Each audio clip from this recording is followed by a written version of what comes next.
Mchezo ulikuwaje? Mchezo ulikuwa mgumu. Tumepambana lakini dakika 90 za kwanza zimeisha na dakika 90 za pili nyumbani.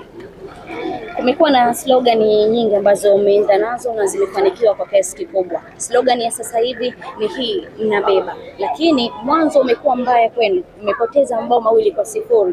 Unadhani hiyo slogan inaenda kutimia? Ya, inaenda kutimia na kuna vitu vinaandaliwa au vinasemwa kwa sababu nafikiri huo msemo una maana kubwa sana. Kama nilivyosema awali kwamba mchezo wa kwanza umeisha, sasa hivi mchezo wa pili nyumbani ambao ni mchezo muhimu sana. Wao walikuwa kwao, kila kitu ni chao na walikuwa na mashabiki wao ambao ni wengi sana. Kwa hiyo hata sisi pia nizamu yetu, mashabiki wetu watakuwa nyuma yetu kusupport kwa asilimia kubwa sana. Kwa hiyo ile kauli ya hii tunabeba lazima itatimia. Kama wachezaji mmeongea nini mara baada ya kutanguliwa mabao 2-0 kuelekea mchezo unaofuata? Game imeisha na focus ambayo sasa hivi tunaielekeza ni kwenye mchezo wa pili. Zimbwe, ukitazama sehemu nyingi hata kwenye big screen ambayo Simba waliandaa mara baada ya dakika 90 kutamatika, mashabiki walifurahi sana. Hii inawapa taswira gani nyinyi wachezaji pamoja na benchi la ufundi? Licha ya kufungwa bado mashabiki walishangilia kwa hicho. Mashabiki wetu wanaelewa tukiwa uwanja nyumbani tunakuwa ni watu wa aina gani. Kwa hiyo hicho ndio kitu ambacho kinawapa moyo. Nafikiri tungekuwa tuna matokeo mazuri nyumbani wasingeweza kushangilia.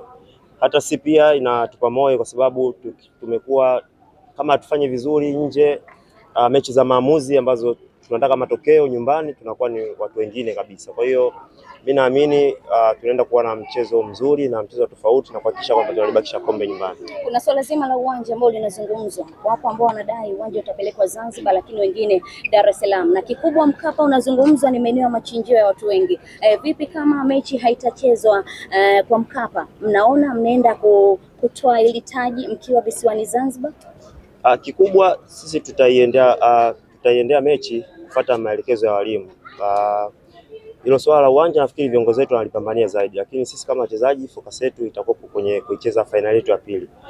Iwe Dar es Salaam, iwe Zanzibar, focus ni kuhakikisha kwamba tunalibakisha kombe. Izungumzie kidogo RS Berkane yenyewe, tumeona ni timu ambayo ina ubora wake ambao umeweza kuonekana kwenye hii michuano, lakini pia kwenye ligi yao wenyewe wametoa ubingwa tangu mwezi Machi.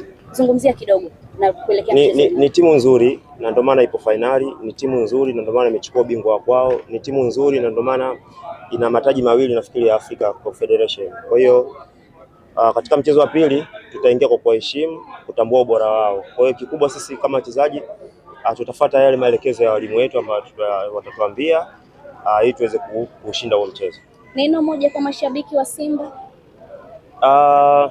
Siku zote mashabiki wa Simba wamekuwa ni watu wa kujitokeza kwa wingi sana kuja kutusupport sana. Na ndio maana hata tumepoteza kwa goli 2 lakini bado wamekuwa ni watu ambao wana furaha kwa sababu wanaamini kwamba wao ndio wanakuja kutupa sisi nguvu. Kwa hiyo hata sisi pia wachezaji ni faraja kwetu na tunaamini kwamba nguvu yao na nguvu yetu tukiunganisha tunalibakisha kombe. Asante captain. Asante.